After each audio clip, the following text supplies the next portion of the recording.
Suatu hari di praktikum kedokteran. Dosen berkata, hari ini kita belajar mengenai tubuh sesungguhnya, untuk itu kita akan mempelajari mayat. Lalu didatangkanlah sebuah mayat. Pelajaran pertama, tidak boleh jijik. Lalu sang dosen memasukkan jarinya ke anus mayat tersebut. Dan kemudian menjilat jarinya. Nah, kalian lakukan seperti yang saya lakukan tadi. Walaupun banyak yang teriak-teriak dan muntah-muntah karena tidak tahan, toh akhirnya semua mahasiswa melakukan itu satu persatu. Nah sekarang pelajaran kedua, ketelitian. Perhatikan. Tadi yang saya masukkan adalah jari tengah, sedangkan yang saya jilat adalah jari kelingking. Suatu saat seorang gadis lugu bernama Soimah baru pulang dari sekolah dengan wajah yang bingung. Lalu dia bicara dengan ibunya. Bu, kok tadi di sekolah teman-teman laki ngeliatin kolong meja tempat aku duduk, kenapa ya? Biasanya sih anak laki-laki kalau ngeliatin kolong meja yang didudukin anak perempuan mungkin mereka ngintipin celana dalam kamu, kata ibunya. Ngintipin celana dalam? Wah, untung Soimah tadi lupa pakai celana dalam. Guru meminta Udin kecil untuk menggunakan kata, pasti, dalam sebuah kalimat. Udin pun menjawab, Bu Guru, apakah di dalam kentut ada benjolan? Sang guru berkata, tentu saja tidak Udin. Saat itulah Udin menjawab, kalau begitu saat ini saya pasti sedang buang air besar di celana. Hari ini adalah hari pertama masuk sekolah, sehingga sang guru menanyai murid-murid untuk perkenalan. Udin, berapa umur ayahmu? Tanya Bu Guru. Udin pun menjawab, sama dengan umur saya Bu. Loh kok bisa? Iya, kan beliau baru jadi ayah waktu saya lahir Bu. Suatu hari di sekolah, Bu Guru bertanya kepada Udin, apa cita-cita kamu Udin? Saya pengen jadi direktur Pertamina Bu. Sama seperti bapak saya. Jadi kamu anak direktur Pertamina? Bukan Bu, tapi bapak saya juga kepengen. Bu Guru minta para muridnya membuat sebuah karangan pendek dengan judul, sesudah dewasa nanti aku akan bekerja apa dan menjadi apa?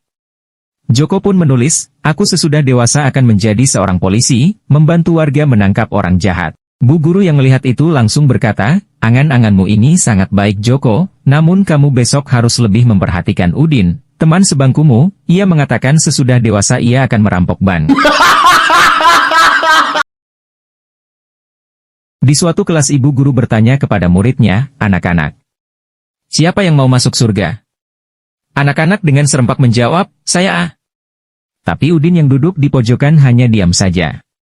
Bu Guru pun bertanya lagi, anak-anak, siapa yang mau masuk neraka? Anak-anak kembali menjawab, tidak mau. Udin pun tetap diam saja. Bu Guru mendekati Udin dan bertanya, Udin, kamu mau masuk surga atau neraka? Udin pun menjawab, tidak kedua-duanya Bu Guru. Kenapa? Habis waktu ayah saya mau meninggal beliau berpesan. Udin, apapun yang terjadi kamu harus masuk tentara. Guru bertanya kepada Udin, sekalipun bapakmu dulu pernah berdinas di Angkatan Darat, tapi tahun ini ia baru genap berumur 36 tahun, kenapa di dalam karanganmu kok kamu katakan ia pernah ikut dalam perang kemerdekaan? Udin menjawab, kalau begitu seharusnya itu adalah kakekku, bukan dia. Guru berkata lebih lanjut, kamu tentu telah salah menulis, judul karanganmu adalah, Bapakku di Tengah Peperangan. Oh, itu begini Bu Guru. Karena karangan itu memang ditulis oleh bapakku. Suatu hari, Udin seorang murid SMA terlambat masuk sekolah. Ia kemudian ditanya oleh gurunya. Kamu ini kenapa bisa terlambat? Udin pun menjawab, setahu saya Pak, tidak ada kata terlambat untuk menuntut ilmu. Pada suatu hari ada seorang guru matematika yang sedang mengajarkan hitung-berhitung kepada muridnya, pintas cerita sang guru pun membuat soal dan menanyakannya kepada murid-muridnya. Seandainya apabila pesawat Lion Air dipiloti oleh penyabu, dan mengangkut 560 orang anggota DPR RI, meledak di ketinggian 1000 kaki dan jatuh di pegunungan berbatu tajam dengan kemiringan 45 derajat, berapa kemungkinan yang selamat?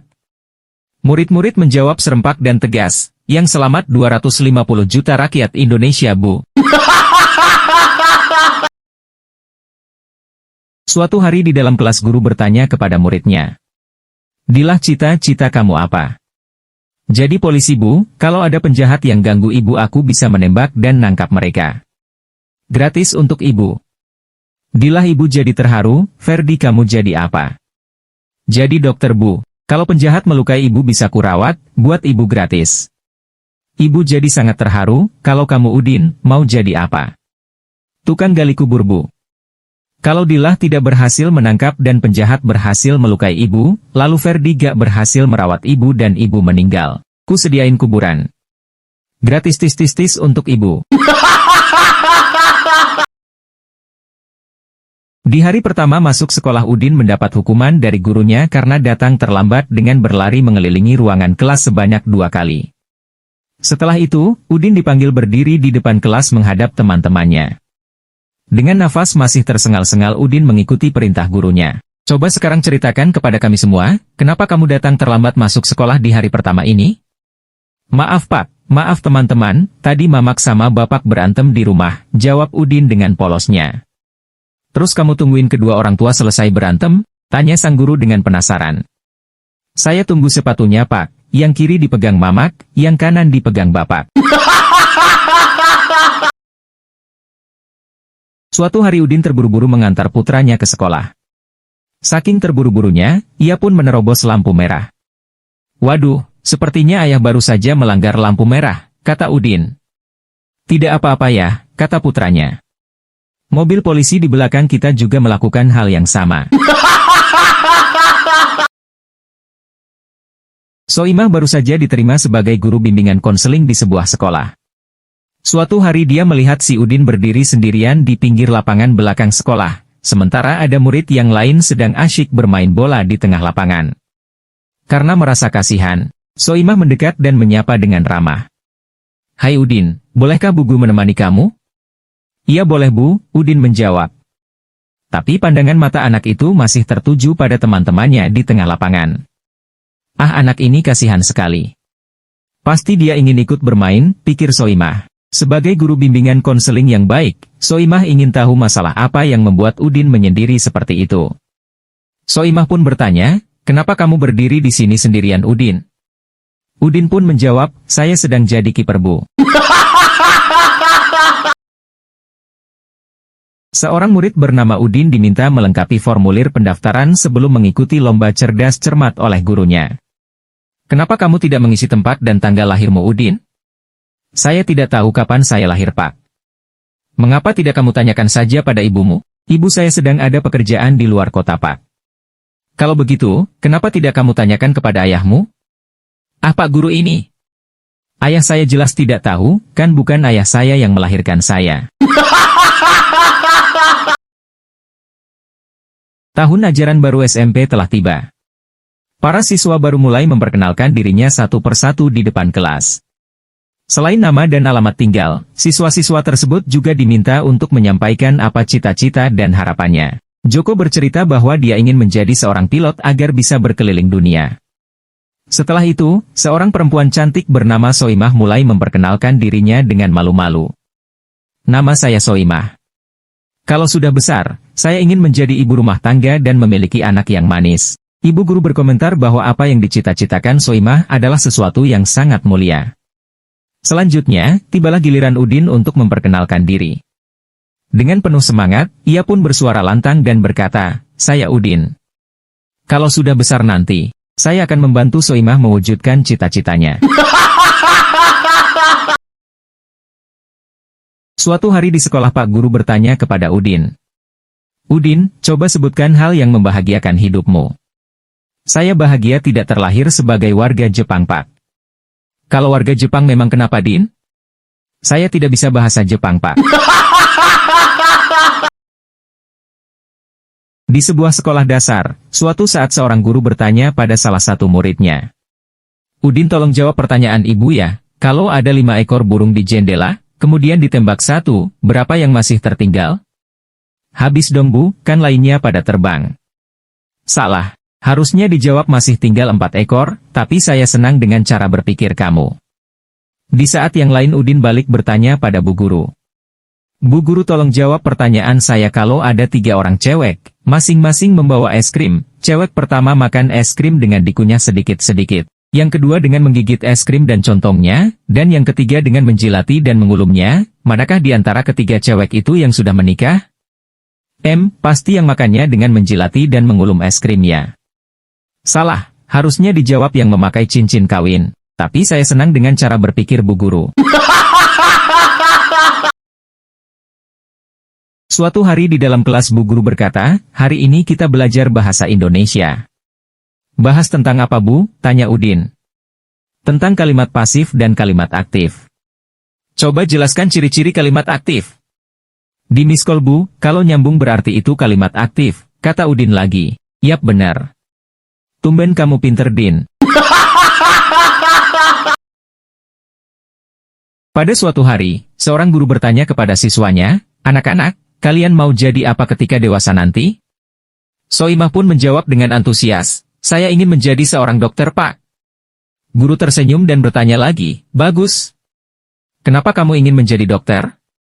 Soimah pun menjawab, karena saya ingin menyembuhkan orang sakit dan membuat mereka bahagia. Tiba-tiba, Udin berkomentar, kalau begitu saya ingin menjadi pasiennya supaya saya bahagia Pak. Udin adalah siswa SD kelas 6. Selain juara di kelasnya, dia cukup ganteng juga. Dia punya satu teman sekolah namanya Soimah yang cantik dan manis. Singkat cerita, Udin jatuh hati pada Soimah. Ternyata Soimah juga suka dengan Udin. Suatu hari, mereka berbicara masalah perasaannya. Soimah, kamu tahu aku suka kepadamu kan? Sayang kita masih kecil, bila nanti kita udah dewasa kita menikah yuk. Dengan wajah yang merah merona Soimah pun menjawab, Din, bukannya aku menolak, aku sih mau aja. Tapi dalam keluarga kami hanya menikah sesama kerabat saja. Paman menikah dengan bibi, kakek menikah dengan nenek, bahkan papa menikah dengan mama. Kamu kan bukan kerabat aku Din, jadi kita gak akan bisa menikah kelak. Udin dan Joko adalah dua murid SD yang nakalnya bukan main. Mereka sering terlambat datang ke sekolah. Hari ini pun mereka terlambat lagi, lalu gurunya pun bertanya, Udin, kenapa hari ini kamu terlambat lagi? Anu Bu, semalam saya mimpi jalan-jalan naik sepeda sama ayah. Saya keliling kota. Dengan kesal guru pun bertanya lagi pada Joko, kalau kamu Joko, kenapa kamu juga terlambat? Anu Bu, semalam saya mimpi ketemu Udin sedang jalan-jalan naik sepeda bersama ayahnya, ya udah, saya ikutan mereka keliling kota. Suatu hari saat pelajaran menggambar Bu Guru bertanya kepada Udin, Udin, kamu kok hanya menggambar ekor? Kan ibu suruh menggambar kuda? Sambil garuk-garuk kepala Udin berkata, anu Bu, kudanya ketutupan tembok. Ya sudah, nanti ibu kasih nilai. Setelah dikasih nilai, si Udin kaget karena dia cuma dapat nilai 1 padahal yang lain dapat 8, 7, atau 9. Udin pun menghadap ibu guru. Bu, kok nilai Udin cuma 1 nggak kayak yang lain? Siapa bilang ibu kasih kamu nilai 1? Ini Bu, jawab Udin sambil memperlihatkan gambarnya yang dinilai 1. Oh, itu yang 0 ketutupan tembok. Udin yang baru saja masuk sekolah dasar, ketika pulang sekolah ditanya oleh ibunya. Belajar apa kau hari ini, Nak? Belajar menulis, Bu. Apa yang kau tulis, Nak? Tidak tahu, aku kan belum belajar membaca. Udin termasuk remaja yang bandel. Di SMA tempatnya sekolah, ia suka berbuat ulah sehingga orang tuanya sering dipanggil kepala sekolah. Bulan kemarin, ibunya dipanggil lantaran si Udin berkelahi. Sang ibu pun memarahi Udin. Kau ini nakal sekali ya. Contohlah si Bayu, anak teman ibu. Dia tak pernah bikin ribut di sekolah, kata ibunya. Seminggu kemudian untuk kesekian kalinya ibunya terpaksa mondar-mandir ke ruang kepala sekolah karena Udin memecahkan kaca ruang UKS. Lagi-lagi Udin kena semprot omelan ibunya. Udin, bisa nggak sih kamu sekali saja tidak membuat masalah? Heran ibu, kenapa kamu tidak jadi anak baik dan nurut seperti si Bayu? Ibu ini dikit-dikit bawa nama si Bayu. Bosan dengernya. Emangnya si Bayu itu sekolahnya di mana sih? TK Tunas Harapan. Sepulang sekolah Udin menemui ibunya dan berkata, "Bu, tadi aku dapat nilai 100. Nah, gitu dong. Itu baru namanya anak ibu." "Iya Bu, matematika 40, bahasa Indonesia 30, dan IPS 30. Suatu pagi di sekolah Bu Guru berkata, "Anak-anak, kita latihan soal matematika ya." Murid pun dengan kompak menjawab, "Iya Bu." Jika tante kalian memberi 2 permen kepada kalian, kemudian ditambah lagi dengan 5 permen, ditambah lagi 10 permen, ditambah lagi 25 permen, maka jawabannya adalah... Murid pun menjawab dengan semangat, "Terima kasih tante." Di sebuah lapangan, seorang guru melatih muridnya untuk persiapan lomba lari. Setiap 4 anak diuji teknik dan kecepatannya. "Bersiap. 1, 2, 3, seru pelatih seraya meniup peluit. Ada satu anak yaitu Udin yang tidak berlari. "Loh, kamu kenapa tidak ikut berlari Din?" tanya pelatih pada Udin. "Lah, saya nomor 4 Pak, sedangkan Bapak tadi hanya meminta 1, 2, dan 3 untuk berlari." Seorang guru bahasa Indonesia meminta kepada muridnya Udin untuk membuat contoh kalimat sempurna yang di dalamnya terdapat kata bayi. Udin pun dengan semangat menjawab, "Saudara perempuanku telah menikah kemarin." "Mana kata bayinya Udin?" "Bayinya akan muncul setelah 9 bulan lagi kira-kira Pak." Soimah menyadari bahwa telah tumbuh rambut di antara kedua pahanya. Dia khawatir dan bertanya kepada ibunya tentang rambut itu. Ibunya dengan tenang berkata, "Bagian di mana rambut telah tumbuh disebut monyet, kamu harus bangga bahwa monyetmu telah tumbuh rambut." Soimah pun tersenyum senang. Saat makan malam, dia memberitahu kakak perempuannya, "Kak, monyetku telah tumbuh rambutnya." Kakak perempuannya tersenyum dan berkata, "Itu belum seberapa, punyaku sudah memakan pisang." Guru matematika melihat bahwa Udin tidak memperhatikan di kelas. Dia memanggilnya dan berkata, "Udin, apa itu 2, 3, 5, 7 dan 11? Udin dengan cepat menjawab, "TVRI, SCTV, Trans 7, dan Net TV." Suatu hari di sekolah, seorang guru bertanya pada muridnya, "Udin, jika kamu memiliki uang 5.000 dan kamu meminta ayahmu sebesar 3.000, berapa uang yang akan kamu miliki?" "Saya akan memiliki 5.000 Bu." "Kamu berarti belum tahu aritmatika Udin." "Anda berarti belum tahu ayah saya Bu Guru."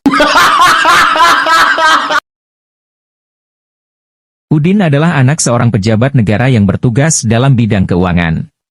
Kebetulan, Udin pun merupakan bendahara di sekolahnya. Suatu hari, ia ketahuan menggunakan uang kelas itu untuk keperluan pribadi. Dipanggillah ia ke ruang guru. "Mengapa kau gunakan uang itu untuk kepentinganmu sendiri? Padahal itu kan uang milik temanmu, apakah kau sedang terdesak?" "Tidak Bu," jawab Udin. "Lalu mengapa? Cepat katakan. Jika tidak, akan saya laporkan kepada ayahmu." "Laporin aja Bu. Toh ayah saya yang mengajarkannya kepada saya." Di kelas seorang guru memberi pertanyaan matematika kepada Udin, salah satu muridnya yang paling bandel. "Udin, berapa hasil dari 16 kali 16? "Nggak tahu Pak." "Gitu aja nggak bisa, keluar kamu."